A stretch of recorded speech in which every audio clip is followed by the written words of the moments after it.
Hello everyone, welcome to my channel online GS by Diwakar. इस video में हम लोग बात करने वाले हैं पॉलिटिकल ज्योग्राफी का। इलेक्टोरल ज्योग्राफी से एक टॉपिक है जेरीमैंडरिंग। 2020 के जून पेपर में यूजीसी नेट में आपका ये प्रश्न पूछा गया था कि जेरीमैंडरिंग क्या है। डायरेक्ट आपका यही आपको दिया गया था और ये प्रश्न आपका यूजीसी में 2 बार पूछा गया है। ठीक, तो पॉलिटिकल ज्योग्राफी से ये रिलेटेड काफ़ी इंपॉर्टेंट टॉपिक है। तो कल हम लोगों ने देखा था कि पॉलिटिकल ज्योग्राफी का जो डेवलपमेंट है, यानी उसकी हिस्ट्री, उसका स्कोप और वर्ल्ड और इंडिया दोनों के कॉन्टेक्स्ट में हम लोगों ने देखा था। तो उसमें उसी के संदर्भ में हम लोग इलेक्टोरल ज्योग्राफी की बात करें तो पॉलिटिकल ज्योग्राफी में ही इलेक्टोरल ज्योग्राफी जो उसकी एक उपशाखा है, इसका हम लोग कल डिटेल देखे थे। अभी हम लोग क्या देखेंगे, जेरीमैंडरिंग के बारे में देखेंगे। तो चलिए यहाँ से स्टार्ट करते हैं। यहाँ पे देखिए आप लोगों के लिए कोर्सेज़ भी अवेलेबल हैं। असिस्टेंट प्रोफेसर के लिए भी आपको यहाँ पे मिल जाएगा। इस नंबर पे आप व्हाट्सअप करिएगा, वहाँ आपको एक ग्रुप में ऐड कर दिया जाएगा। तो जब क्लासेज आपकी प्रॉपर चलने लगेंगी तो वहाँ पे इन्फॉर्म कर दिया जाएगा आरपीएससी और हायर एजुकेशन के लिए। तो अभी आपका आज के न्यूज़पेपर में ये था कि हायर एजुकेशन का जो एग्ज़ाम है ये जुलाई में पॉसिबल है कि जुलाई में हो जाए। ठीक, जो दैनिक जागरण के पेपर कहता है। हालांकि पेपरों पे विश्वास कम होना चाहिए, क्योंकि इतने जल्दी ये पेपर नहीं करा लेंगे, क्योंकि जुलाई में ही प्रचार का भी शायद इंटरव्यू यहाँ पे होना है। और जब इसका इंटरव्यू कराएंगे और प्लस इसमें पूरे सेंटर को भी मैनेज करना होगा, तो यदि कितना भी जल्दी करेंगे अगस्त तक होगा, फिर भी जून लास्ट वीक तक ये आपका कन्फर्म हो जाएगा कि जो हायर की एग्ज़ाम की डेट है वो कब तक होती है। तो चलिए हम लोग यहाँ पे स्टार्ट करते हैं। आपका ज़्यादा समय न लेते हुए हम लोग जानते हैं जेरीमैंडरिंग के बारे में। जेरीमैंडरिंग है क्या चीज़, इसकी आवश्यकता क्यों पड़ी, इसका नामकरण कब किया गया, कैसे किया गया। ठीक, इसके प्रकारों की बात करेंगे, इसकी विधियों की बात करेंगे। साथ ही हम लोग ये भी बात करेंगे कि वर्तमान निर्वाचन प्रणाली में किस तरह से जेरीमैंडरिंग का प्रयोग किया जाता है, चाहे वो किसी भी दल के हों। ठीक, भारत में इसका क्या योगदान है, क्या रोल है, और विश्व के संदर्भ में क्या रोल है, इन सभी बातों पे हम लोग चर्चा करने वाले हैं। तो इसमें हमारा टॉपिक डिस्कशन का कौन सा रहेगा, जेरीमैंडरिंग का अर्थ क्या है, आखिर कहाँ से इसकी उत्पत्ति हुई, इस शब्द का नामकरण कैसे हुआ और किसने किया, इसकी आवश्यकता क्यों पड़ी, और इसके प्रकारों की बात करें, किस तरह से जेरीमैंडरिंग किया जा सकता है। चलिए सबसे पहले हम लोग बात करें अर्थ की।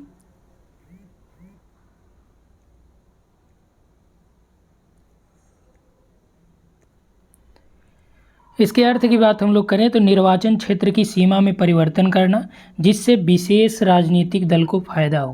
यानी जेरीमैंडरिंग का जो अर्थ होता है ये होता है कि निर्वाचन क्षेत्र की सीमा में परिवर्तन करना जिससे किसी विशेष दल को राजनीतिक लाभ मिले। इसमें निर्वाचन क्षेत्रों की सीमाओं में तोड़ मरोड़ कर उसे इस प्रकार से पेश किया जाता है कि जो विरोधी दल हैं, ठीक, जो भी विरोधी दल है उसके मत जो है बट जाए। और इससे क्या होगा, जब उनके मत बढ़ जाएंगे तो जो सत्तारूढ़ दल है उसकी अपेक्षा उसको अधिक मत मिल जाएं। और जिससे क्या होगा, जब ज़्यादा मत मिल जाएंगे तो क्या होगा, सीटें ज़्यादा मिल जाएंगी। सीटें ज़्यादा मिल जाएंगी तो वो जीत जाएगी।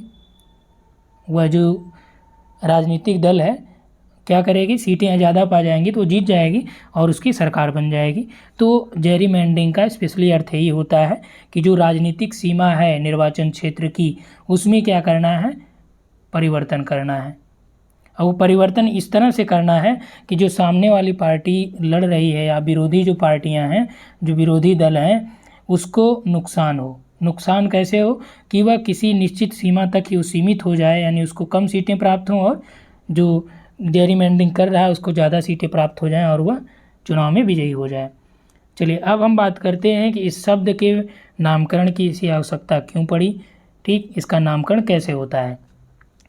तो जेरीमैंडरिंग शब्द जो है इसका नामकरण यूएसए यानी संयुक्त राज्य अमेरिका में मैसाचुसेट्स राज्य के गवर्नर हैं एल्ब्रिज जेरी, उन्हीं के नाम पर ये हुआ है।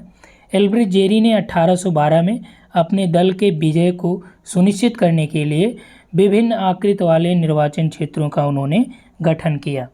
जब वो अलग अलग क्षेत्रों का गठन करते हैं, इसमें उन्होंने एक की आकृति कैसा बताया कि पौराणिक जो जंतु वहाँ का है उसका नाम है सैलामेंडर, उसके जैसी एक आकृति थी। एक निर्वाचन क्षेत्र की आकृति कैसी थी, सैलामेंडर जैसे जंतु की तरह थी।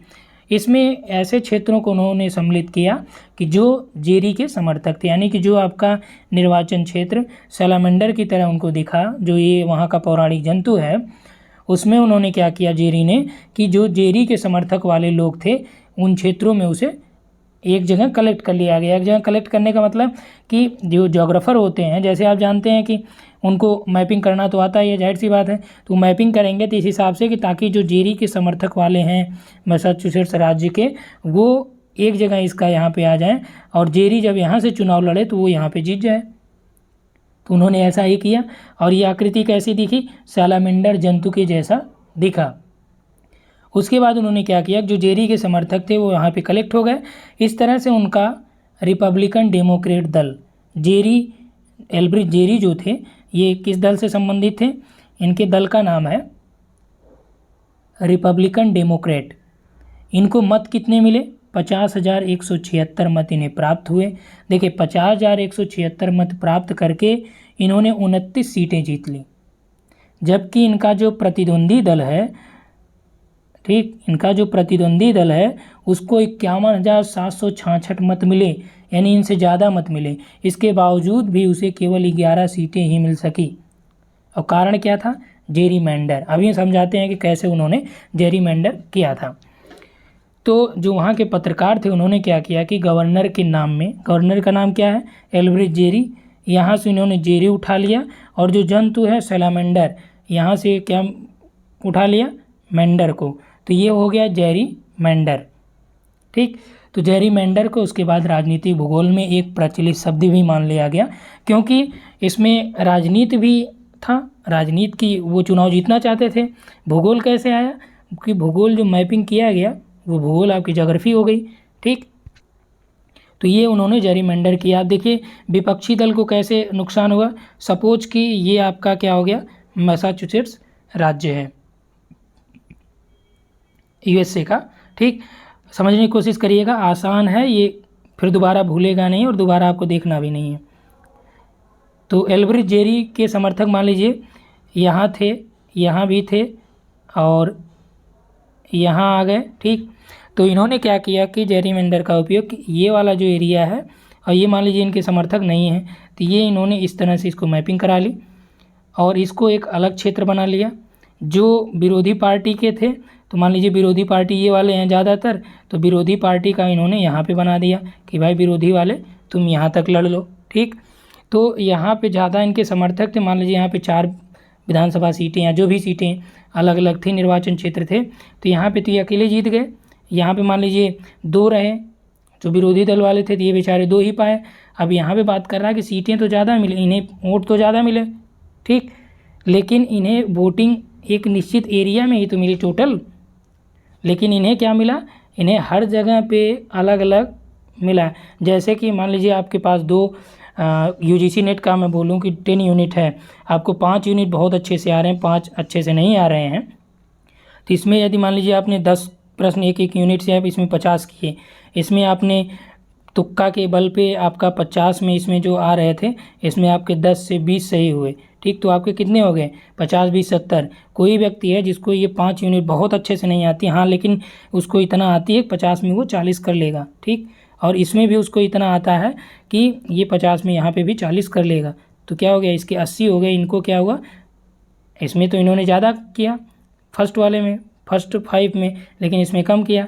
तो यही बात यहाँ पे की गई कि 51,766 जो है वोट मिले, लेकिन उसके बाद भी इनको 11 सीटें ही मिली, जबकि जेरी महोदय को, एल्ब्रिज जेरी को 29 सीटें मिली। उसके बाद पत्रकारों ने जेरीमैंडर शब्द को लॉन्च कर लिया, यानी कि राजनीतिक भूगोल में उसको भी स्थान मिल गया। आगे हम लोग बात करें कि जेरीमैंडर के जो रूप होते हैं, मैंडरिंग के कितने रूप होते हैं। पहली जो इनका पहला रूप है कि जो प्रतिद्वंदी दल हैं या जो उम्मीदवार हैं, ठीक, उनके जो क्षेत्र हैं उसको क्या करते हैं, अपने प्रभाव क्षेत्र में मिला लेते हैं। यानी कि उनका जो प्रभाव क्षेत्र है, मान लीजिए वो बड़ा है, तो क्या करेंगे, उसी में उसको वो मिला लेंगे और मिलाने के बाद वो क्या करेंगे, फिर वहाँ पे वो जेरीमैंडरिंग करेंगे। ठीक, दूसरा जो स्टेप यहाँ पे ये आता है, तो वो है आपका जो अपोजिट वाली पार्टीज़ हैं, यानी जो प्रतिद्वंदी दल हैं, उनके आधार पर उन क्षेत्रों को अनेक क्षेत्रों में डिवाइड कर देते हैं। जब ये अलग क्षेत्रों में, यानी कि मान लीजिए जो अपोजिट पार्टी लड़ रही है चुनाव, इनका ये एरिया है जो इनका बहुत अच्छा माना जाता है, इनके समर्थक यहाँ पे हैं। तो जेरीमैंडरिंग में क्या किया जाता है, इसको अलग अलग भागों में, जैसे ये किसी और क्षेत्र में मिला दिया जाएगा निर्वाचन क्षेत्र में, ये किसी और निर्वाचन क्षेत्र में, ये वाला किसी और निर्वाचन क्षेत्र में, तो इनके क्या हुए यहाँ पे समर्थक बढ़ गए। ठीक, तो ये सेकेंड टाइप हो गया कि इसमें जेरीमैंडरिंग किया जाए। दूसरे में ये कि जो प्रतिद्वंदी दल या उम्मीदवार हैं, इनके जो क्षेत्र हैं उसको क्या करें कि अपने प्रभाव क्षेत्र में, मान लीजिए ये वाला है और कोई यहाँ पे हैं दूसरे वाले जिनका प्रभाव क्षेत्र यहाँ पे भी ज़्यादा बड़ा है, तो क्या करेंगे कि जो सीमाओं में परिवर्तन करना है ये इसको भी इसमें ऐड कर लेंगे, तो भी ये इसमें चुनाव, चूँकि इनका जो समर्थकों की संख्या यहाँ पे कम है तो जाहिर सी बात है जब इसमें ज़्यादा है तो ये क्या करेंगे, ये यहाँ पे जीत जाएंगे। ठीक, तो इससे क्या होगा कि उनकी जो संभाव्य मतदाता रहेंगे दूसरे में वो बिखर जाएंगे। ये स्थिति कहाँ कहाँ पे देखने को मिलती है, यूएसए यानी संयुक्त राज्य अमेरिका, फ्रांस और यूनाइटेड किंगडम में ज़्यादातर जेरीमैंडरिंग का प्रयोग होता है। लेकिन भारत के संदर्भ में हम लोग बात करें तो भारत की जो निर्वाचन प्रणाली है यहाँ पे इसकी संभावना कम होती है, लेकिन यहाँ पे भी होता है जेरीमैंडरिंग होता है, लेकिन पॉसिबिलिटी यहाँ पे कम होती है। पॉसिबिलिटी इसलिए भी कम होती है, इसके कम होने के कारण ये हैं कि जो निर्वाचन सीमाओं का यहाँ पे निर्धारण होता है, निर्वाचन क्षेत्र की जो भी सीमाएं हैं उसका निर्धारण यहाँ पे कार्यपालिका के जिम्मे नहीं होता है। ठीक, और ये एक निश्चित समय में निर्धारित की गई और जनसंख्या के आधार पर निर्धारित कर दी जाती है कि हाँ ये है, यहाँ पे इतनी पॉपुलेशन है। फिलहाल यहाँ पे ये भी किया जा सकता है कि किस एरिया को यहाँ पे डिवाइड कर दिया जा सकता है। फिलहाल अभी ऐसे कोई एग्जाम्पल भारत के संदर्भ में देखने को नहीं मिले हैं कि यहाँ पे जेरीमैंडरिंग किया गया हो। यानी भारत की निर्वाचन प्रणाली में जो भारत के संविधानविद रहे हैं, इन्होंने अन्य देशों के संविधानों को अच्छे से ढंग से पढ़ा भी है और उसी आधार पे भारत के संविधान का भी निर्माण किया। तो इसीलिए इसमें ये चीज़ें देखने को मिलती हैं कि भारत की जो निर्वाचन प्रणाली है उसी हिसाब से इसको बनाया गया है।